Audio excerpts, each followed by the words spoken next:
Okay, doing yellow cross, this, and this. So this,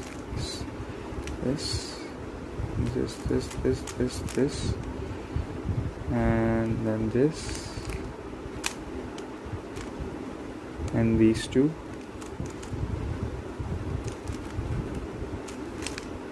and pairing these two up, aligning, pairing, inserting, and then this is a case. F12 is done, and then two loop over there, and then this is the R form.